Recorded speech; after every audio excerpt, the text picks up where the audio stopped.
What's up, Mr. CDN? Good morning, let's see. Do I have a camera? Oh, how about if I do Why- that? That'll be There you go. helpful. I was like, why is it dark? What's up, man? Well, how's it going? So, um, how's uh, how's your technique? How's your presentation? On what? Well, I just came from my background is Ukrainian, and my son's been dancing for 11 years. So this past weekend was his final. He's finishing, and this was his last year. So 11 years consistently dancing, and he was in the competition. I watched this adjudicator throughout the weekend, and it's not much different than you playing in your band and music. But how does art and culture and dance have anything to do with trucking? Well, it actually has everything. And why is that? Presentation. When you had your band and you were playing, did you just go up there and stand there and play, or did you practice your presentation? Right, 50% of it is your presentation, because if you come out there and basically the whole point was this adjudicator's goal, he wanted to see from the dancers, because we saw all kinds of ages, all kinds of skill levels throughout the weekend, but he wanted to see how well you were rehearsed. That time you spent rehearsing, and then you bring that presentation out there. Did it look easy? Were you able to smile and look like you're enjoying yourself? How much are you practicing? When you make a 30-second TV commercial that we see, how many hours is spent? How many cuts and takes are made to get that 30-second hit? So those of you that are the ones that have been complaining about the brokers, how's your technique? How much time have you spent to help yourself as a business? Have you had mentors? If you're upset with brokers and not happy with the brokers, what have you done? How much technique time have you spent in the past month, 2 months, to help you out? Who's mentoring you for sales? What is your sales background?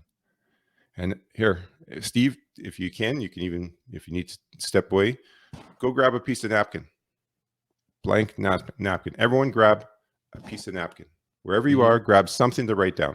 Grab a piece of paper. We're going to go through a little experiment. Let me just grab my pen.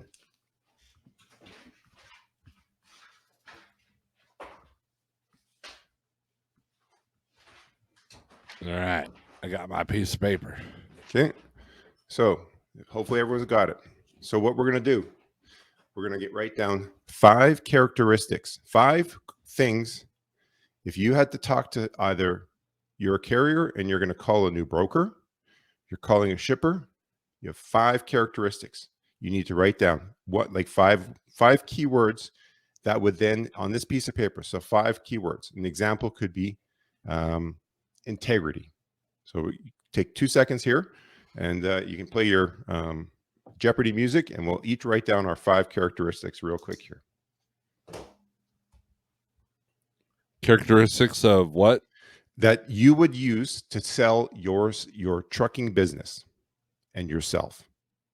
You have Okay. You got 5. Just give yourself 5 characteristics. Like it doesn't have to be long. 5 words. 5 words that help as a starting point. So 5 things that tell about yourself. I'll give you my examples, and I'll share them in a moment here.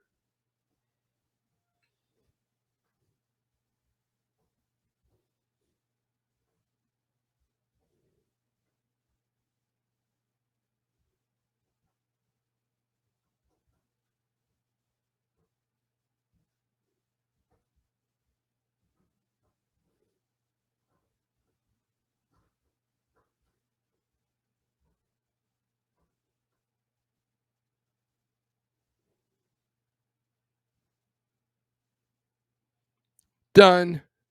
Okay. I win. You did win. You did win.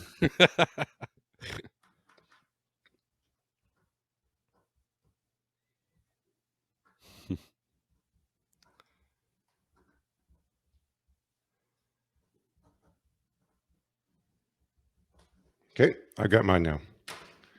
So right. I don't know if it's going to show, but I started out with integrity, consistency, single point of contact, legality, education, and network. You want to hear my 5? Sure. I put honesty, integrity, knowledge, pride, and consistency. There we go. So not too far off, right? Mhm. So the point is, where do we go with this, right? So why don't we can make a quick roll call here just as a scenario. So, and for the audience to know that this has not been rehearsed, I haven't talked to Steve beforehand or anything, and Steve can attest to that. And Yeah, well, I that's guess you, true. yeah. So let's assume I just changed brokerages. I had to leave my brokerage for whatever reason, and I'm trying to rebuild my carrier base. Mhm. So I don't know you from Adam. I found your trucking company, and I call you up. This is completely off the cuff. Okay. So, and I want you. You don't even know what my first question is going to be, but I want you to say no. Okay. So imagine I could dial you up and say, imagine you pick up the phone. Mhm. So go ahead and just say good morning, something like Good that. morning. How can I help you, sir? Hey, good morning. My name is Rob, and just want to see. Do you have a few moments right now? No. How about Wednesday morning at 9:30? Can I get 7 minutes of your time? Yeah, we can do that. Great. Okay. So you see, that was the first step. I didn't just jump in, pick up the phone, and start talking to you. Mhm. I called to see if you have a few moments. I could have made it a little bit more of an introduction, just saying, "This is Rob with ABC Freight Brokerage. Do you have a few moments?" And if you said no, that's so. Always seek advice to gain momentum to move the conversation forward, right? Mhm. Yeah. So let's move forward now. It's Wednesday morning. The phone rings, and it's 9:30. Okay, Okay. so good morning, Steve. Uh, this is Rob. I called you on Monday. I know you were busy, so I'm calling you back on Wednesday at 9:30, as you said you had a few minutes. So I'll keep it quick, because I know you're a busy person. Um, I found your company. I also found that you do a morning YouTube channel. I'm really impressed on your channel, and I wanted to learn more about your carrier. And I kind of wanted to see if I could share a little bit about my brokerage, because I recently changed to a new brokerage. But I come with a lot of experience. I have got 16 years of experience, but I'm new to this brokerage. But the reason I switched this brokerage is because their longevity. I've been with this brokerage, has been in the industry for up to 46 years. We've got a network that's phenomenal, and I want to see if I could, share with you a little bit of a little bit more information about our brokerage, and see if maybe we could get connected. Would that work for you? Yeah, thanks for the compliment. Yeah, let me get some paper and a pen, and we'll have a conversation. I should have a few minutes right now. Okay. So what I can do is we can go through. We have you heard of RMIS? Yes. So our company makes the setup process real easy through the RMIS. If what I can do is I can do a pre-qual just by simply putting your MC number. Would I be able to enter that right now? And you don't have to give it to me, but just pretend. You just say yes or no. Yeah. Okay. And then if you like, or if it's easier, if you pass me your email, I can send you a quick test email, and I can forward that to you. And then this way I can send you a link right in there, and then I can just walk you through real quick the process to make sure that you onboard in a real easy way, if that would work for you. And then what I also, once we get that going, we make sure that we're both qualified to work together. And you can check our company. I'll give you our MC number, so that you can actually verify that we're credit worthy for your business. And then we can discuss some of the lanes, and maybe through this I can then connect. And if there's lanes that I may not have, maybe I can connect you to some of the agents, and through our carrier services, that can get you, that maybe help out some of your other carriers. That would be great. Do you post a lot on the low boards, or are you looking for dedicated carriers so you don't have to post? I would say it's a mixture. There's some loads posted, but I think a lot of our agents have spot market freight, but they kind of tend to give it to their network of carriers first. Then, if they haven't covered it, then some they post it. But a lot of them have built up a bit of a network, so it's not necessarily they have a contract, but they have a network of carriers that they cover their loads with. So it's kind of a hybrid approach in that regard, because each agent is separate. So I can't speak for each agent, but I can help connect. What kind of freight do you primarily specialize in? Well, myself, I'm a generalist. I kind of do a little bit of everything. I do some flatbed, some van, a little bit of reefer. But we have agents that are specifically reefer, some flatbed, some that are just dry van, some that are just over dimension. So we got a mixture across the board.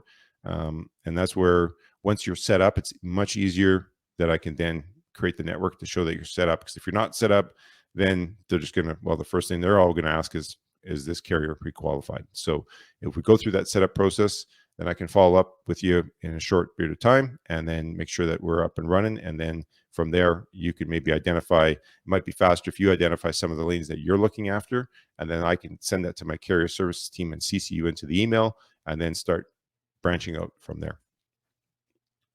Excellent. Yeah, we have about 20 trucks, and we've got drivers that run all 48 states, so we can definitely help you out. We're always looking for new lanes, good brokers to have relationships with, and so yeah, I'm looking forward to talking with you. Great. Now, so the point of this little exercise, yes, this is simple, and I should have clarified it, is when I went in with 3 goals. One was to get his approval to actually talk, to get his email, and get your MC number, right? Now, I could possibly find that, but take that when you're trying to sell yourself to a shipper. You got to go in with 3. Sometimes you're not going to get it right away. You need to have 3 goals, right? You go into a call and you have 3 goals and you come up with minimum 1, right? You have a short period of time to present yourself and you go in with 3 and you come up with 1. And sometimes it's a process. You got to, next time you go into 3 and you come up with 1. So the first call you make to someone, and even if it's a broker, you might just have to, the most thing you might get is the first name of the decision maker. That's all you may get. And that's a win. So the point is, when you look at as a musician and you look at athletes, when they are playing their game, they're doing their 2-minute, 2.5-minute, 3-minute dance or song on stage. It takes hours and hours of practice. Those little details. Like, I'm sure that you've written a song and there's a part in the song that somehow someone in your band keeps falling off beat, right? Boom, like in music, there's that boom boom chuck, boom boom chuck, boom boom chuck. That's the simplicity of music, and that applies to. And yesterday, the adjudicator, there's this particular step, and one of the main things he kept bringing up, and there's in this particular region in which they were, the type of dance that they were doing, there's this little step in it, and almost consistent message from the adjudicator. This guy was so good. There's this last little step at the end, and he kept saying everyone's petering off. They're not finishing it. Like, they're starting it, but they're not finishing it. And that's no different than sales. You got to have your boom boom chuck. You got to have your beat. Are you getting onto the beat of the person that you're talking to? And that's and how you get there. You got to practice. Can you take the 5 qualities that you wrote down, open up PowerPoint or open up Google Slides, and turn that into a presentation, 1 slide describing each of those qualities? Once you have the opportunity to set up a further Zoom call with that person, can you take those qualities to why? But what was the first thing you have to do? And I actually didn't do a very good job, is I needed to question more to identify what is your current needs. That's the other part. I didn't do enough there because we're just trying to be quick here. But the point is, are you actually taking the time to set up what are your qualities and how are you going to defend those? But more so is the questionings that you ask to identify the needs. And when you identify the needs, that starts to set the tempo, the boom, boom. And then the chuck is your qualities that match that. So it gets you to the beat of being on the person you're trying to sell your services to. Well, let me throw something in here, okay? So the other ability that a musician has to have, if we're going to use this music analogy, and I know this for a fact, is improvise. Being able to bounce off the other musicians. So whenever the band would create a song, I'd go over a riff, the drummer would play something, and then they're like, okay, what would I want to hear next? And so we'd bounce off each other. Now in our conversation, our mock conversation that we had, you didn't tell me what you needed.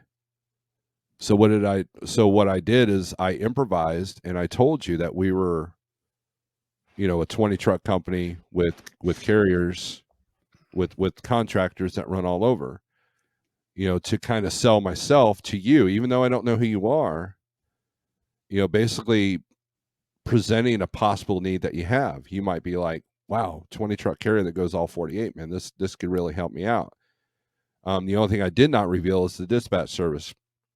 But I think later, if the conversation would have been more in depth, I would have told you that I also dispatch as well. I've got 4 or 5 of our own drivers underneath me, and in my dispatch, and then I've also got a couple outside carriers, and so that would have revealed that not only I'm not just another carrier, but also that I have maybe more value than the next guy you're going to call. So, The and band I did. doesn't play the music plays the band. I don't know about that, CB. Cool. That's interesting concept. I don't know if that's really true. I mean, well, to a degree, but take for example in music, you start with the lyrics, right? You have lyrics, which just like the choreographer, you start Mm-hmm. with that. They both have that, but now choreographers based on the music piece that they've selected, just like a musician like you may have someone says, Steve, I got these lyrics. They really resonate with you. I think you would just be the perfect person to sing this lyric. Okay. So you Mm-hmm. look at the lyrics and you're reading the lyrics and you're like, okay, I'm grooving these lyrics. I like these lyrics. I can believe into this. So now you got to find the beat. So now, yes. So it takes the choreographer to create the steps or the song, the singer to sing those lyrics. And then you got to find that boom, boom, chuck. And then if the whole band believes into it as well, then it can, then maybe it ties together. But it takes all of that, right? You got to have a good piece of music, the choreographer, and the dancers to actually execute. And that's no different than you have a piece of written lyrics or movie that's being produced. And you start with the script, and then you got actors that can believe into the script, and then you got a director that's going to direct it, and it takes all of that to come together.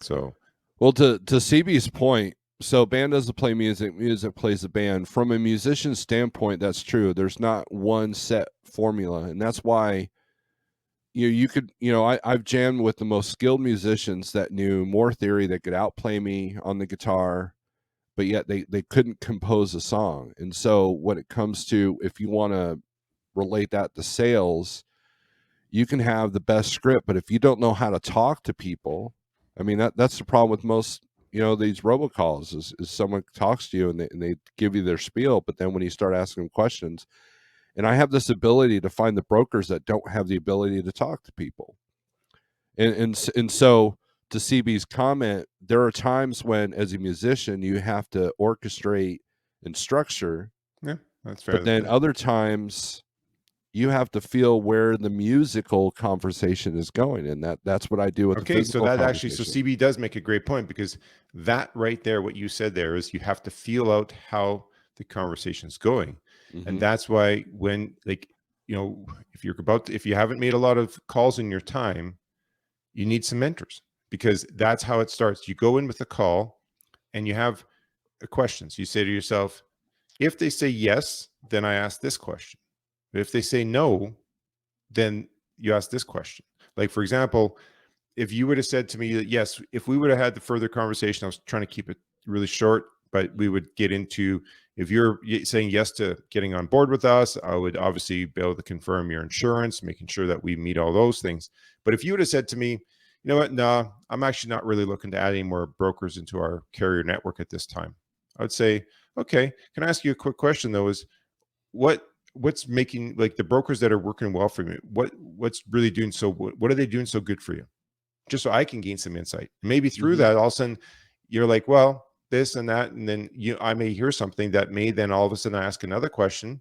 And it can put into yourself to make you question, like, okay, they're pretty good brokers, but are they really that great?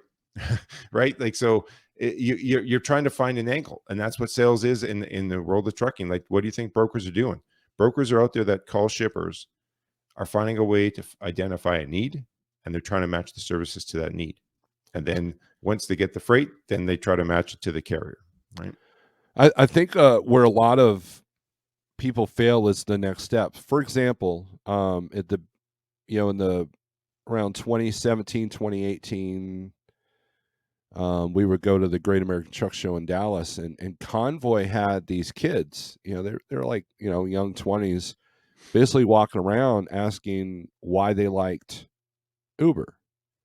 Like, what is it that you like about Uber, and what is it that you don't like about Uber? And they were very receptive to what we would tell them. Excuse me. And what was interesting is that for a minute, I actually preferred using Convoy over Uber, when it came to the click and go stuff. Unfortunately, they lost their way, and now I have a lot of issues with them. And it's like sometimes a broker or a carrier will start off with good intentions, but then things change and they lose sight of what their original intentions are, and then the brand is tarnished. And there's a lot of that going on right now with all the layoffs and everything. There's a lot of people that have lost their focus, a lot of companies that forgot why they even started. And so that's part of that improvise. It's like, okay, things change. Again, the spot market is completely different than what it was in 2018. With all the different pricing, with all the extremes that we've seen, the highs and the lows, and the what the vid created and all that stuff, and they have not adapted. And carriers have to recognize that they have to adapt as well. It's like what I've noticed is there is a paradigm shift of these mom and pop brokers that that show up with no credit score and a Gmail address on the DAT, or I look them up on Thunder Funding and they don't even, no records found, and what that's doing is that's forcing me to go, what, maybe I need to stay off, maybe I need to go back to my email list and approach the brokers that I have relationships with, because if I'm dispatching 4 or 5 or 6 people, I can't make 20 cold calls to these brokers that don't know what they're doing, these mom and pop, possible scammers. And so I've had to adapt. Whereas like maybe 3 years ago, it was a lot easier to deal with that kind of stuff because you didn't have all the double brokering. And I don't know, it's just, so there's a lot of things at play that I've had to adapt, adjust, and overcome. But that, And you know what it ties back to though too, mm-hmm. because I've experienced recently the same thing with carriers that called and they don't have, you call them, they say I missed the call and I call right back. They don't even have a voicemail. It just says, it says the name of the cellular provider you've called, the so-and-so's provider doesn't have a voicemail set up. Like, really? Then they don't have, you look up that name of that carrier on the internet. They don't even have a website, and they don't have any presentation about anything. So that's part and parcel of it, right? So if I just come in here and I'm gloomy, like, hey, how's it going, Steve? How's your day doing? Steve, how's it going? Right? Mm-hmm. Like that presentation, just like a dancer. Is it fake? Is it real? But I think that at the beginning, I asked my son that yesterday because he got complimented by many about his presence. He's not the best technique, but his presence on stage. Mm-hmm. And he says, well, yeah, at the beginning, because he's young, right? So he says sometimes at the beginning, it's this, I'm pushing the smile, but once I get into the song, it just happens because I'm into the groove, right? So Mm-hmm. you learn how, because the instructors keep saying smile, right? Like Vaseline on your teeth kind of concept, right? You got to smile. Now that doesn't mean every music piece, depending on what it is, doesn't warrant a smile, depending on what you're doing. So sometimes you have to have a different face depending on what the intent of the the song you're singing. If it's not a happy go lucky song, you're not going to be smiling, right? But if it's a deeper song, or if it's a deep dance that you're doing, some emotional thing, you're not going to be wanting to smile. You got to go with the boom boom chuck of what you're presenting. But the point is, if you're a small carrier, or if you're an owner operator for a carrier, take a look. Just type the name of your trucking company into the internet. What comes up? What's your LinkedIn profile? We've talked about this before. Mm-hmm. What's your website look like? There's a bunch of stuff out there that you can check. Go to what's the name of this other site here. It's kind of a new site. I got to find it here.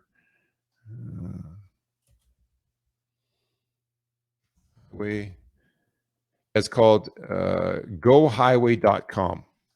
And I think I've shared that with you. Gohighway.com. You can try it out, but go to your MC. When you go to gohighway.com and you want to look up a carrier, it tells you everything about I can see every trailer you have, not just you have 5 trailers. No, I got the serial numbers of every trailer. I can see every single stop and what that stop was for. It tells you everything about a carrier. So gohighway.com. And so, and again, that ties back to the integrity piece, right? Integrity. That's kind of a real big thing for me, is the integrity piece. And I think I've done it before, but I'm going to do it again here. I'll drop it into the comments. I'll go here.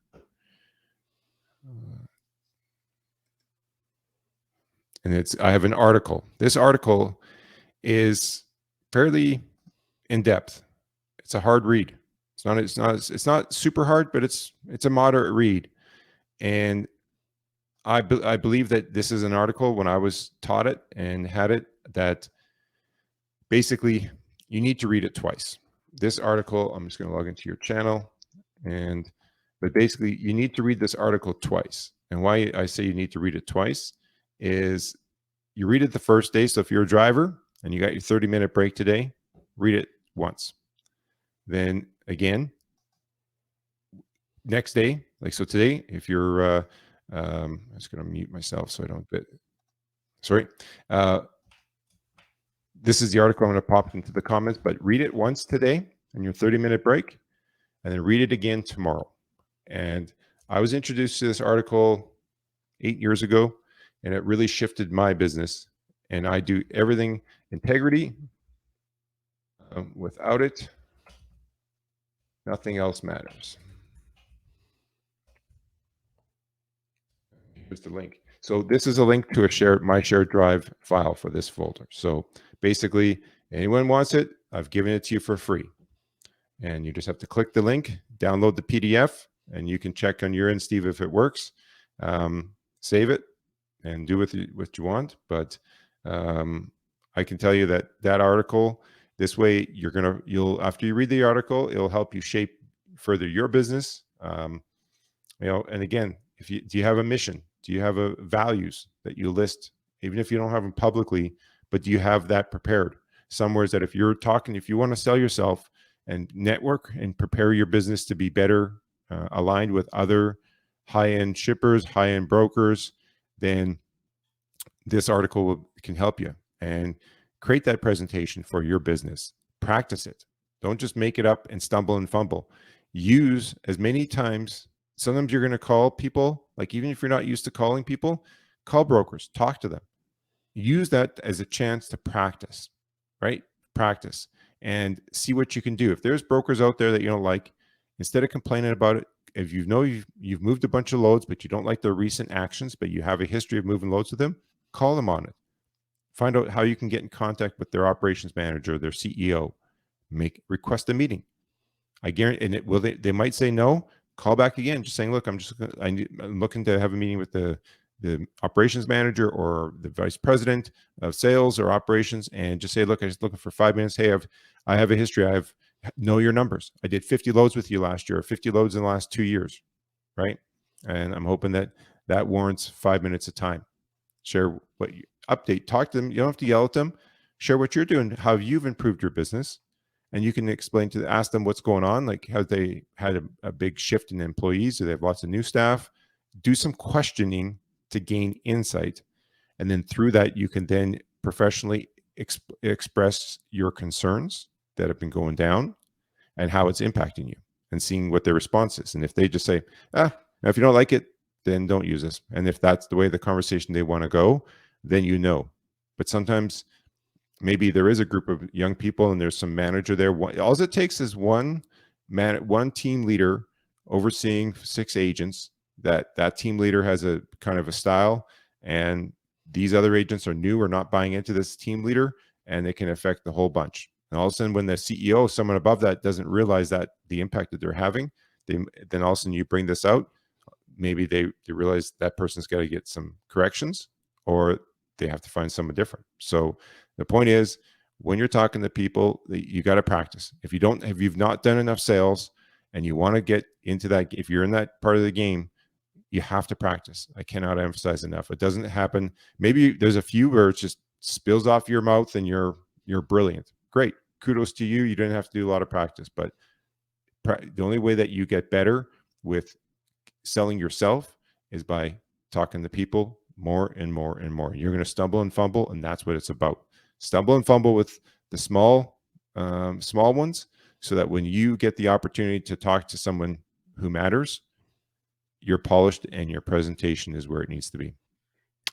Yeah, I think a lot of people have lost the art of excuse me, of having a hold on, of having a conversation, like the art of just a conversation. Cool Trucking brings up a point: be question, but be non-confrontational. I've called some brokers, and you and I talked about one that was like he had no idea what he was doing, and and when I recognize that, it's very frustrating to me, because if volumes are low and I'm already dealing with lower rates than what I want to work with, and then now I got people that have lost their heart, or they don't know what they're doing. Yep. And the other element is when I talk to a broker that is confrontational, and they use the spiel. Well, we move these. I had literally one broker that it took like 8 emails just to get a rate out of him. And it was small 1-2 word sentences. Like there was no communication whatsoever. And at this point, like I think after the third email, I generally wouldn't have pursued it. But morbid curiosity got the best of me. And I wanted to see where this was going. And finally, the guy revealed that the low was $1 a mile, and and then he used the line, "We move this all day and every day." I'm like, well, I wasn't confrontational at all. I think there was one point where I did show some frustration. I was like, look, do you need this low moved or not? Why are you having some short sentences with me? And the reality, it took me to understand that this guy was trying to move a load for $1 a mile, and he's probably getting a lot of crap. So either he didn't really want to move the load and he was just messing with me, trying to get me all riled up, or he just didn't know what he was doing and had the personality of a gnat on conversation. And it's a very frustrating process when you're sitting there empty at a truck stop, wondering if you're going to make your truck payment, and then you come across somebody like that. And that's where brokers get a lot of bad names, is because of those situations. So what I recognize is like, I don't want to be in that situation. I don't want to deal with those guys. I don't want to deal with the guys that are trying to move freight for $1 a mile. And for the brokers that weren't price gouged by carriers, they're still working with these carriers. That was the whole purpose of the emails for the last 6 months. They saw that volume was coming down. They saw it was going to be very competitive for themselves. They saw that brokers were going to try to undercut them, and they saw that it took it doesn't take much to lose a customer at that point, especially when shippers are at their wits end when it comes to cost. So they wanted the dedicated carriers that knew that wouldn't price gouge them, that had reliable service. And now those carriers are being taken care of. Those people aren't on the low boards. Those people aren't on YouTube bitching about everything. Those people are quietly going about their day, trying to make things work, hoping that fuel doesn't go up. And that's the difference between the players and the professionals right now. Everybody can play the game. Anybody can go out and get a football and play football, but it takes real practice and execution and knowledge. And if you don't have that, find the people that do and do what they're doing, and learn from them. And that's kind of what I've done. Well, now to add to that is, I think obviously the last couple of months when the rates have dropped, It's added a lot of undue stress to carriers with the shift, right? It hasn't been a lot of time to shift. So a couple things with that is, if you can, I know that it's probably feeling like you're everyone's down in the trenches. Swim to the top for a moment. And what I mean by that is, stop for a moment if you're feeling in the trenches, like it's just you're trugging along, you're not getting the revenue you want, and you're frustrated with the brokers from the day to day of the seeing cheap freight on the boards. But get to the top and then follow the money. Meaning, look where you run. Are you near ports? Are you near the major manufacturers? So let's say you're either in um, Baltimore, Maryland, or you're in Seattle, somewhere's near the ports. Okay. So freight's coming in. Baltimore has a lot of heavy haul coming in, but Seattle also has some roll on, roll off. Start with there. All this freight's coming in. Where's it going? What kind of commodities are there? Maybe some of your next best actual connections may not be a broker, but it could be a freight forwarder. The freight forwarder brings it from they help bring it across the sea from China or from Germany, from Italy, and then it comes to United States. Now it comes from that container. It might go to a destuffing container, and then it has to. They don't bring the container if you have a container that arrives in Seattle or Baltimore. They're rarely are they sending the whole container all the way into Missouri, right? They're going to destuff it because they have to pay a bunch of fees. Sometimes they do rail it across, but more often than not, they're going to destuff it, put it on a van or flatbed, and then bring it to its final destination.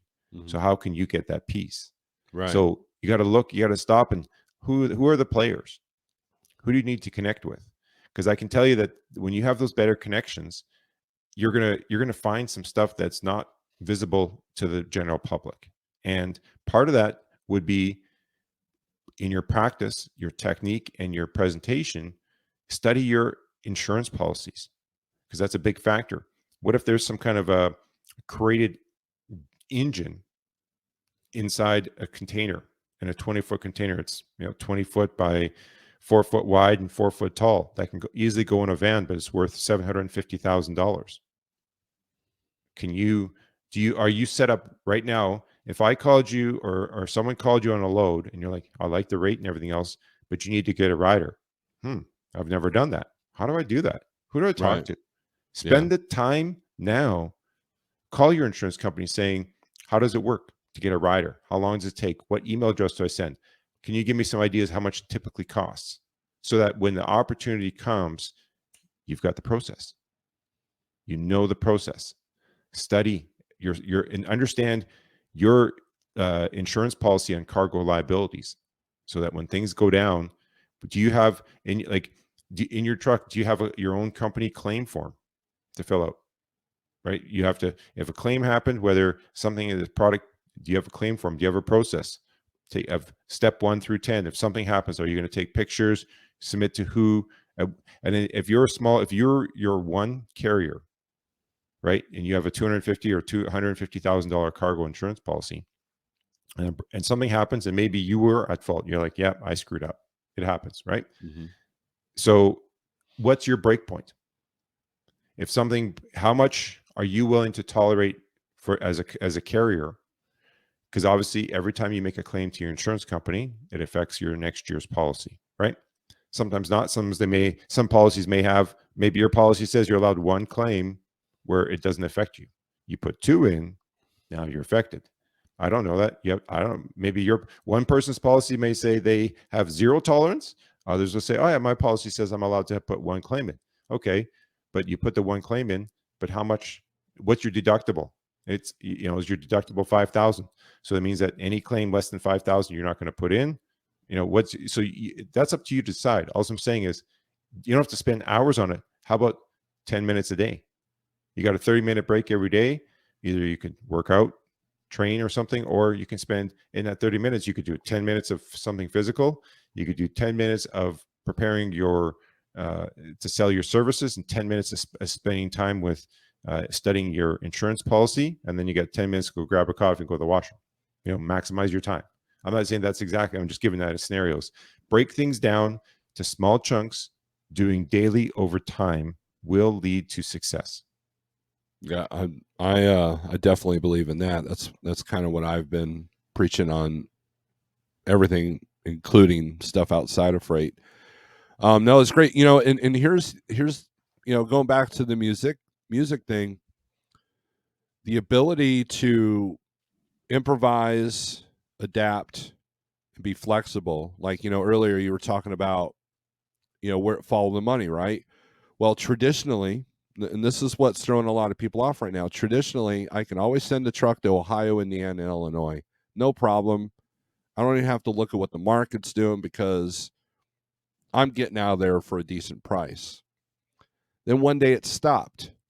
And so I look at the load ratios. I'm like, holy moly, you've got more loads coming out of Florida than you do Illinois in the van world. Now, that's the point that someone needs to take action. Like, wow, okay, so what I'm used to doing, what I've normally done for 8 years is now all of a sudden flipped on its head. And so how do I adapt to that? And the ability to be flexible, like, the driver might have to realize, hey, guess what? You're not getting home this weekend because you're going to have to run the southeast and you live up in the northeast, or you're going to have to create a new lane. And that you got to that's where you go to your broker relationships. That's when you call your main broker and say, hey man, it looks like the southeast is doing pretty well and I live in New York State. Is there something that you can help me recognize there? And that's kind of what I was going to go over on the 123 low board today, was the, like, how to find a new lane when your lane dries up. And we'll do that Wednesday, so it's not a big deal. I appreciate your insight, but what I'm saying is, what I'm seeing owner operators go under for right now is the lack of preparation, the lack of knowledge that this was going to happen, even though everybody's been telling them it's going to happen. And then third, the lack of flexibility, being able to adjust and overcome. So, like, as a company driver, my dispatcher always liked me because I took care of things on my own. I didn't call him for every little tiny problem that we had. Now I would call him, hey, this went down, and so I did this, this, and this. And like, oh wow, cool. So you didn't even have to bother me, right? Like, yeah. Well, way to go. And then I'd be rewarded the better loads because I took care of things. I knew how to improvise. And so structure and structure and preparation and practice is important, like you've pointed out, and a lot of people don't think of it like that. But also the ability to improvise, because when the market that you've done for 5 years takes a big dump and volumes are down 55%, like Trendlines has mentioned, you got to be able, now your rehearsal kicks in, and but you got to have the flexibility to open your mind up and say, okay, how can I do things different? And then you bring that up with, find the freight forwarders, find the new brokers. You sent me a couple of brokers last night, and I saw that, and I've looked them up, and I'm definitely going to execute what you've said. And from today's call as well. Yeah. And so to me, that's the most important thing right now is okay, so because think about this. You could be the best budgeter, you've prepared for this, for this downturn, but at the same time, what if what you have disappears? And that's the danger of dedicated freight, is you establish this business around this freight that you've been doing for 3 years, and all of a sudden the factory closes. Now what? That's what the ELD did. So when they mandated ELDs, the people that waited until midnight that day to switch over, they struggled for the next year because they did not prepare themselves. And suddenly these 700-mile, 800-mile loads that they can do in one shot were no longer legally accomplishable. And so enter somebody like me that's been on e-logs for over, pretty much all but 2 years of my career, and I had no problem adjusting to that. It's Well, and so I was able to take that person's normal freight, and then the brokers had trouble adjusting to that as well. They're like, oh, I don't know what to do. I'm like, well, here's what you're going to do, here's how it needs to be. And the ones that were willing to listen worked with me, and boom, I didn't struggle to find freight at that but I'd point. say one of the other things, like right now, I'm training. Because I have a sub agent, plus I have a freight auditor. I had to get a different freight auditor. My other one was fortunate because I only do them part-time, but my other one was excellent. And that person was able to get a full-time job in the previous field that they were in. And so they did their justice for me for almost 2 years. And in fact, I found this person who was my actual second candidate from 2 years ago. This person was great, but this other person was just a better fit at that moment in time. And so I'm training, and I've had to adapt. I'm investing time. It takes time. So, like as an example, so if you're trying to grow your carrier and get up, so I've been busy, if anyone's seen my channel, I have been posting. Why? I've been busy, really busy between training and the loads I've got from my customers. I've been swamped. I'm backlogged. And so I could have spent time just trying to get the backlog done. Instead, I prepared myself for this morning so that when my freight auditor starts, they're new. I have a game plan that's going to teach them so that it's going to save me time. Mm-hmm. I could just do it, but that's not the way to do it. So I'm using loom.com to create videos. I'm using Evernote to create my manual, and the hybrid approach of both, so that this person I share the information to both. Then they have the opportunity to come back to me. We've set up last week. We confirmed, because the way I used to do it with the other auditor, this person doesn't work quite the same. So we made adjustments. How we're going to communicate back and forth, how we're going to share what we're doing, right? I have all the steps. So how well can each of you train that? Establishing the processes of your business, write them down. And then sometimes, I know that, Steve, you're doing your 30-day walking challenge, and I'm all for that, because walking or working out, your level of intensity, everyone is different. There's no right, there's no wrong. Mm-hmm. But I find when you do something like that, an activity for 30 minutes of walking or whatever level it is, brings clarity. And if you haven't worked out for years, if I say things like AMRAP, if you don't know what an AMRAP is, do you know what a Tabata is? Do you know what a ladder is?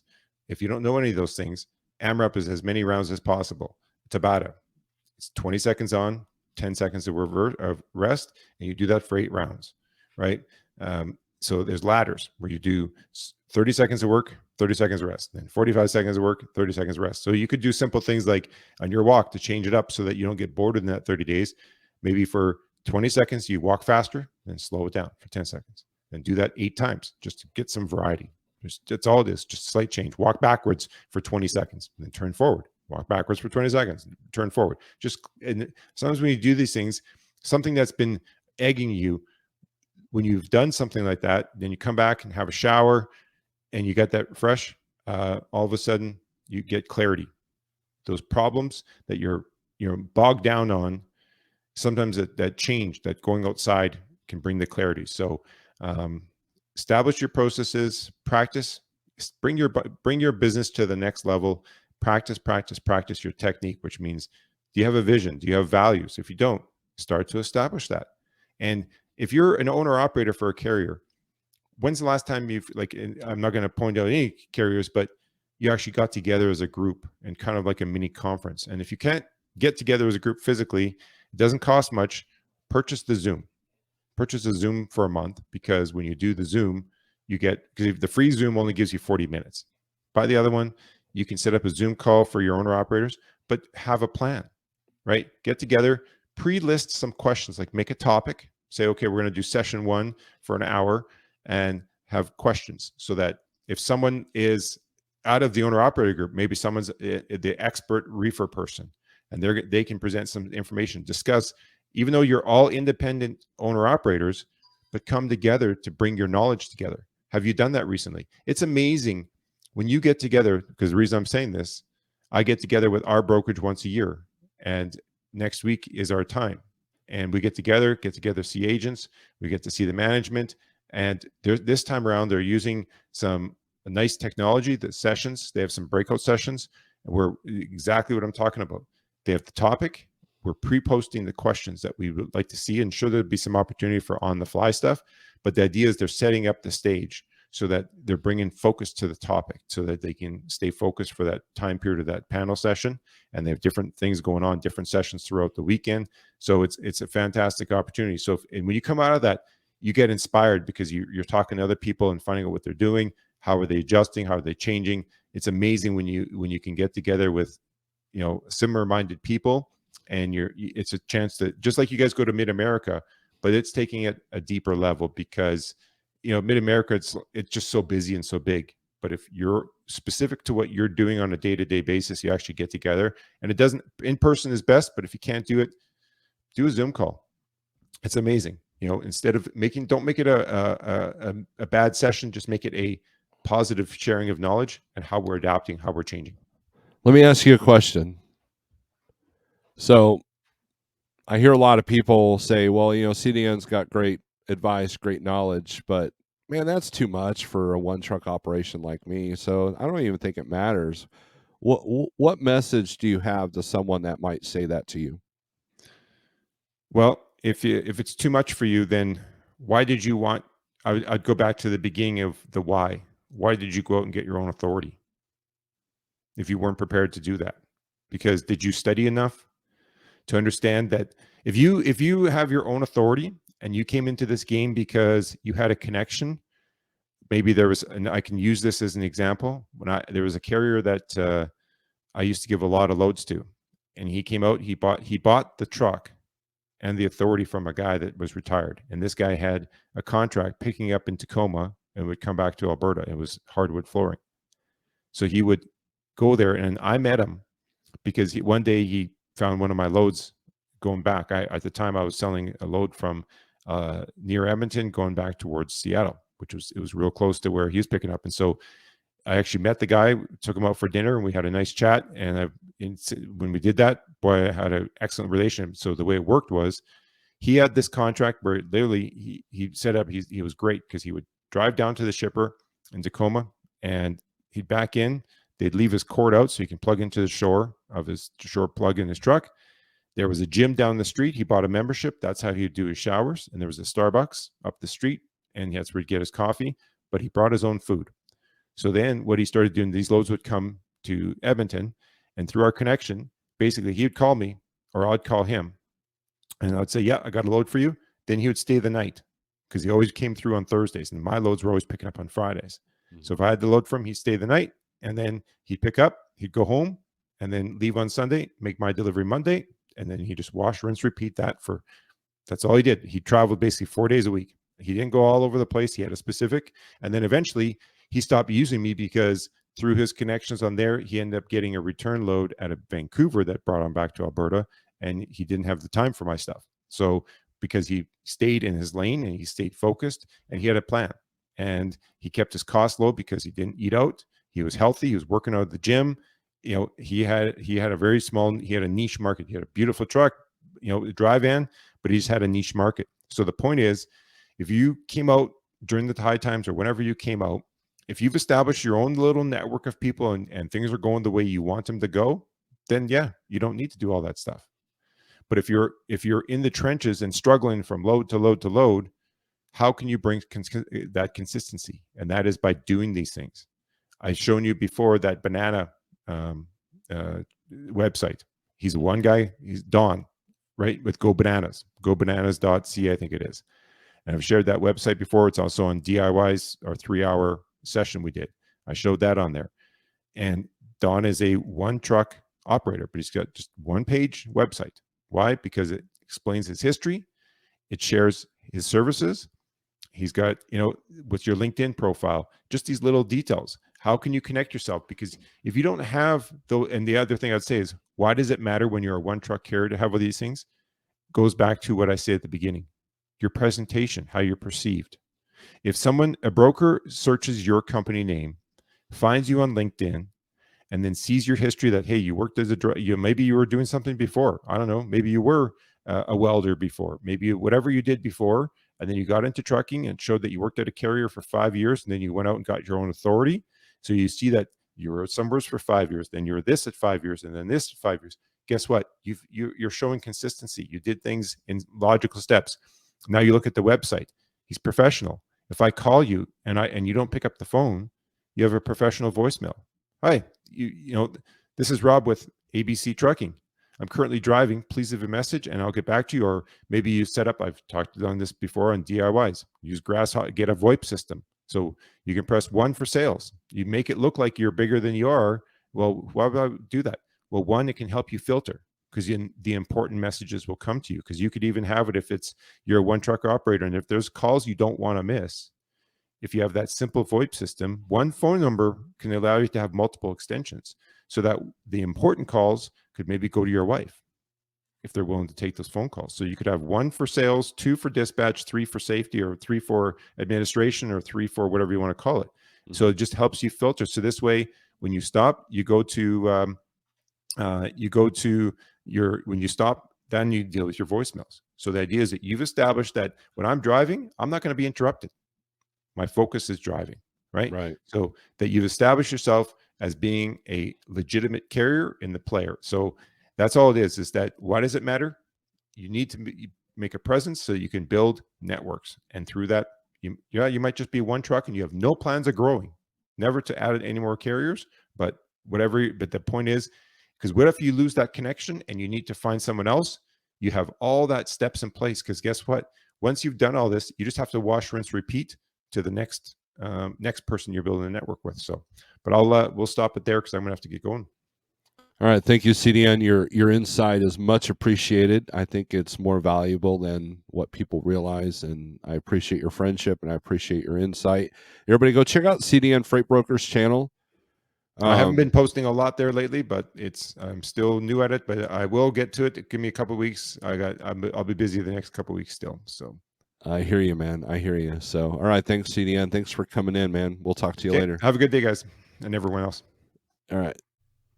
Hey, this is Snorelord. Thanks for watching this clip from one of my live feeds. If you don't mind, hit the thumbs up, subscribe, and we try to go live and we try to do some recorded videos. And hit the thumbs up, and it helps the algorithms. It helps the YouTube, Google gods. So thanks for watching.